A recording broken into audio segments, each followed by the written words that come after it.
Итак, всем привет!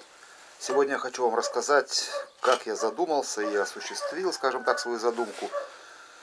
Короче, задумался сделать на токарный станок вариатор, чтобы не перекидывать ремень по ручьям и так далее, для уменьшения и увеличения оборотов. И сразу покажу, что у меня получилось. Опа! Получилась вот такая штука.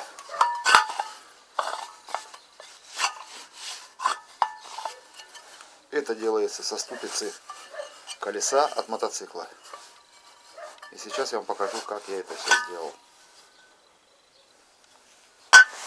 Так, коробку. Итак, начнем наш обзор. Вот оно, колесо от мотоцикла. Я сначала хотел сделать вот две таких половинки полностью из двух таких ступиц.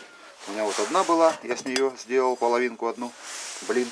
А вторая, когда рассмотрел, оказалось, что тут терло колодками или пальчик, может, выскочил какой-то. Ну, короче, потерло. И здесь еще вмятина. И, короче, я ее забраковал, эту ступицу. И сначала руками развел, думаю, ну все, не получится сделать. А потом увидел вот эту крышку, на которой крепятся колодки тормозные сами. Которая стоит вот так вот. Вот так она стоит, тут тормозные колодки. Посмотрел, на ней вот этот вот так. Вот этот изгиб как раз такой же, как и на той тарелке. Одинаковый. И она тонкая, она, короче, если было бы у меня две таких, я бы, наверное, с двух таких бы и сделал. Но у меня крышка такая одна, но получилось, что и ступица одна. Короче, я сделал с них. Так, теперь, дальше что я сделал? Взял ступицу, если вот она как есть. Вот. Вот так она лежит, вот так она была, эта ступица. Здесь была вот такая вот штука, колесо. Вот так она была, эта ступица. Барабан, это тормозной барабан. И в ней внутри на клепках стояла ступица. Клепки срезал. Дальше, ну это понятно, обрезал все нахрен. Ровно, чтобы было заподлицо. Клепки срезал, перевернул наоборот, выпрессовал, кувалдой выбил ступицу. Потом дальше у меня пошли токарные работы. Ну вы сразу так не пугайтесь сильно, лихо. Токарные работы я проводил все дома. И проводил их на деревообрабатывающем станке. Я стачивал неровности. Потом вот здесь вот, видите, под ступицей вот этот бортик. Дюралевый тоже. А здесь у меня его нет. Даже заглубился. Я его сточил. И сточил я вам покажу как. Сточил я его из всех токарных принадлежностей, вот только токарный патрон. И все. Подручник и заточенный напильник. Пробовал сначала, на ютубе насмотрелся роликов, сначала пробовал резец с циркулярной пилы, с победитом. Сделал резец, а он не пошел, залипает алюминием и все, и не идет, короче. Плюнул сначала, бросил, руки опустились. А потом пришла в голову идея использовать напильник.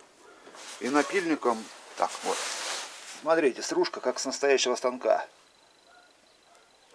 Снимает, прям на глазах видно, как снимает. Вот, и я проточил и эту крышку. Когда здесь пообрезал, то, что не нужно было. Здесь ступица была другая, меньшего диаметра. Я ее срезал, это срезал болгаркой, выбил ее. Здесь также напильником зажал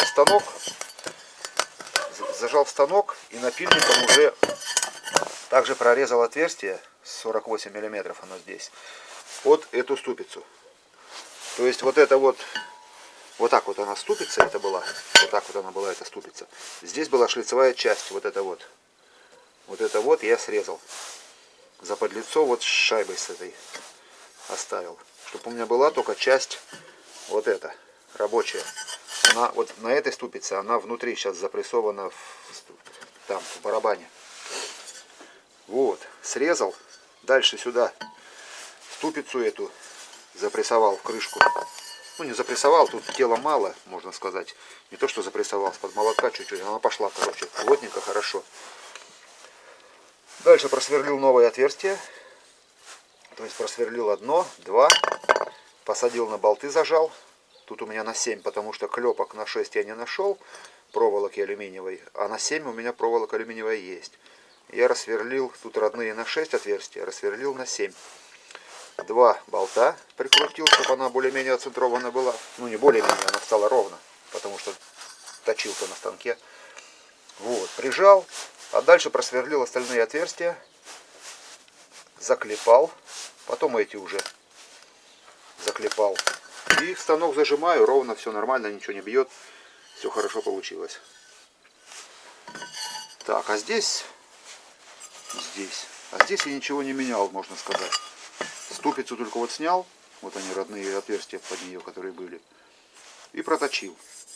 Потому что вот здесь еще бортик был тоже, выступ, вот этот вот, что я срезал, вот эту вот штуку. Вот этот бортик был у меня вот здесь вот. Чуть-чуть не доточил, уже надоело. Но это ничего, я думаю, не повлияет. Повлияет, так разобрать недолго. Вот. И получилась такая штука.